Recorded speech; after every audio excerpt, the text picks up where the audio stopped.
ఈ మధ్యకాలంలో మీరు రెగ్యులర్గా పేపర్స్లో కానీ టీవీలో కానీ యూట్యూబ్లో కానీ ఇతరత్ర చెప్తున్న మనుషుల దగ్గర వింటున్నది ఏంటంటే radio frequency ablation or radio frequency treatment. ఈ రేడియో ఫ్రీక్వెన్సీ ట్రీట్మెంట్ అంటే ఏంటంటే మామూలుగా ఈ radio frequency principle, radio frequency అన్న ఒక సిద్ధాంతం ఏదైతే ఉందో చాలా వాటిల్లో ఉపయోగిస్తారు.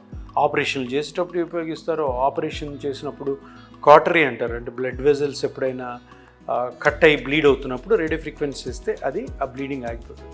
అదేవిధంగా నొప్పిని తగ్గించడంలో కూడా ఈ రేడియో ఫ్రీక్వెన్సీ ప్రిన్సిపల్ పనిచేస్తుంది అనమాట. ఇది ఏం చేస్తుంది అంటే రేడియో ఫ్రీక్వెన్సీ ఒక చిన్న ఇంజెక్షన్తో మనము ఏ నరమైతే ఆ పర్టికులర్ పేషెంట్లో నొప్పికి కారణమో ఆ నరాన్ని మనం స్కానింగ్ మిషన్లో గమనించి అక్కడికి ఆ నరం దగ్గరికి ఈ రేడియో ఫ్రీక్వెన్సీ నీడిల్ చిన్న సూది ఉంటుంది, అది తీసుకెళ్ళి ఆ నరం మీదకి మనం రేడియో ఫ్రీక్వెన్సీ వేవ్స్ పంపిస్తాం.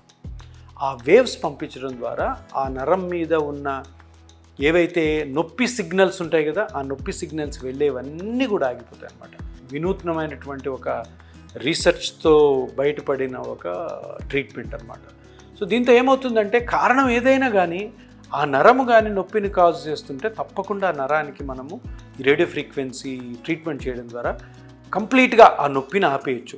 ఉదాహరణకి మన మోకాలు నొప్పి వస్తుంది. మోకాలు నొప్పి వచ్చినప్పుడు మనం ఏమంటాము, పిఆర్పి చేసుకోవాలి, ప్లాస్మా థెరపీ చేసుకోవాలి, గుజ్జును పెంచుకోవాలి. ఈ PRP therapy plus plasma therapy చేస్తున్నప్పుడు గుజ్జు పెరుగుతుంటుంది కానీ నొప్పి అంతగా తగ్గదు. ఎప్పుడు తగ్గుతుంది నొప్పి? గుజ్జంతా పెరిగిన తర్వాత మీకు నొప్పి బాగా తగ్గిపోతుంది. కానీ ఆ పెరిగే వరకు ఉన్న నొప్పిని ఎలాగా కంట్రోల్ చేయడము? ఈ రేడియో ఫ్రీక్వెన్సీ ట్రీట్మెంట్ ద్వారా ఆ మోకాళ్ళు చుట్టూ కొన్ని నరాలు ఉంటాయి, అవి నొప్పి కలుగు చేస్తుంది, వాటికి వేరే పని లేదు. దానికి రేడియో ఫ్రీక్వెన్సీ అబ్లేషన్ కానీ రేడియో ఫ్రీక్వెన్సీ ట్రీట్మెంట్ చేయడం ద్వారా మీకు నొప్పి బాగా కంట్రోల్కి వస్తుంది. అందుకని ఎప్పుడన్నా మనం మోకాలు ట్రీట్మెంట్ చేసినప్పుడు ఫస్ట్ సిట్టింగ్ రేడియో ఫ్రీక్వెన్సీ ఉంటుంది.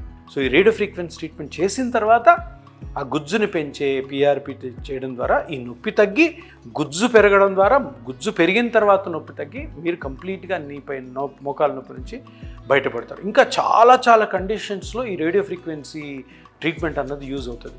మీకు అందరికీ తెలిసే ఉంటుంది, ట్రైజెమినల్ న్యూరాలజీ అంటారు. ముఖం మీద షాక్ లాగా పెయిన్ వస్తుంది. దీన్ని సూసైడల్ డిసీజ్ అంటారు. మన యాక్టర్ సల్మాన్ ఖాన్ గారికి కూడా ఇది ఉందన్నమాట.